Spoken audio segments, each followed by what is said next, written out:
வணக்கம் நண்பர்களே, good morning. இன்றைக்கி எதை பற்றி பேச போகிறோன்னா, பிக் பாஸ் ஹவுஸில் வந்து புதுசாக ஒரு லவ் ட்ராக் வந்து ஓடிக்கிட்டு இருக்கு இல்லையா, அதை பற்றி ஒரு சின்னதாக கொஞ்சமாக பேசிட்டு போகலான்ட்டு இருக்கேன். என்னென்னு பார்த்தீங்கன்னா, எஃப்ஜே வந்து ஸ்டார்ட்டில் வந்து ஆதிரையோட க்ளோஸாக இருந்தார். ஓகேவா, இது வந்து எல்லாருக்குமே தெரியும். பட் எபிசோட்ஸில் வந்து ஆதிரை மட்டும் எஃப்ஜேவோட க்ளோஸாக இருக்கிற மாதிரியும், எஃப்ஜே வந்து விலகி போகிற மாதிரியும் சீன்ஸ் வந்து காட்டப்பட்டிருந்துச்சு. பட் ஆதிரை வந்து எவிக்ட் ஆகி வெளியில் வந்து சில இன்டர்வியூவில் வந்து சொல்லியிருக்காங்க, எஃப்ஜே இடம் கொடுக்காம நான் அப்படி பேச முடியுமா, எஃப்ஜேயும் தான் பேசினார். பட் எபிசோடில் வந்து அதெல்லாம் வந்து காட்டப்படலை அப்படிங்கிற ஒரு உண்மையான ஒரு விஷயத்தை வந்து உடைச்சிருக்காங்க. இப்போது ஆதிரை போனதுக்கு பிறகு வியானா அண்ட் எஃப்ஜே இவங்க 2 பேரும் வந்து ஒரு லவ் ட்ராக்குக்கு போய்கிட்டு இருக்காங்க. வியானா பார்த்தீங்கன்னா இரிட்டேட்டிங்காக இருக்குது. என்னமோ மூவி சீன்ஸ் பண்ணுற மாதிரி ஒரு ஆக்டிங் கொடுத்துக்கிட்டு, கொஞ்சிக்கிட்டு, சினிங்கிக்கிட்டு ஒரு மாதிரி அதை பார்க்கவே எரிச்சலாக இருக்குது. அந்த மாதிரி ஒரு ரியாக்ஷன் கொடுத்துக்கிட்டு வந்து இந்த வேலையை வந்து பார்த்துக்கிட்டு இருக்காங்க.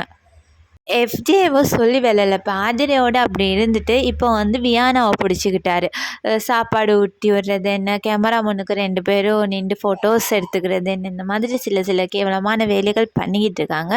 அது மட்டும் இல்லாமல் நேற்று பிக் பாஸோட ஒரு டாஸ்க் ஒன்று நடந்துச்சு. அதாவது ஏதாவது ஒரு பொருளை போயிட்டே எடுத்தால் அந்த பொருளுக்கு ஏற்ற மாதிரி சாங் ப்ளே பண்ணினாங்க இல்லையா, அதில் வந்து எஃப்ஜே வந்து ஒரு சாங்க்காக டான்ஸ் பண்ணார், கூட மேலே கூட வச்சு அந்த சாங்க்கு. அதில் கேமராமேன் வந்து எஃப்ஜேவையும் வியானாவையும் வந்து க்ளோஸ்அப்பில் காட்டிக்கிட்டே இருந்தாங்க. வியானாவோட ரியாக்ஷன் பார்க்க எரிச்சலாக இருந்துச்சு. அந்த பொண்ணு பிக் பாஸ்க்கு விளையாட வந்துச்சா, இல்லை நம்ம இங்கே வந்து மூவி தான் நடிக்க போகிறோம் அப்படிங்கிற ஒரு எண்ணத்தில் வந்துச்சான்னு தெரியல. அந்த மாதிரி தான் பண்ணுறது. கேமராமேனுக்கு ஓவர் ஆக்டிங் பண்ணிக்கிட்டு, கிரென்ச் பண்ணிக்கிட்டு அந்த மாதிரி சில வேலைகளை பார்க்குது.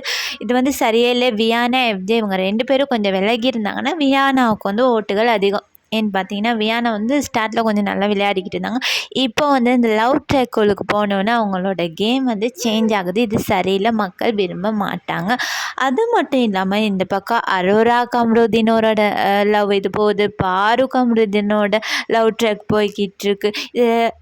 பட் இதெல்லாம் வந்து உண்மையான லெவலில் கண்டென்ட்டுக்காக கிரிஞ்ச் பண்ணிக்கிட்டு கேவலை பண்ணிக்கிட்டு இருக்காங்க. இதை பற்றின உங்களோட கருத்தை மறக்காமல் கமெண்ட் பண்ணுங்கள், லைக் பண்ணுங்கள், ஷேர் பண்ணுங்கள், சப்ஸ்கிரைப் பண்ணுங்கள்.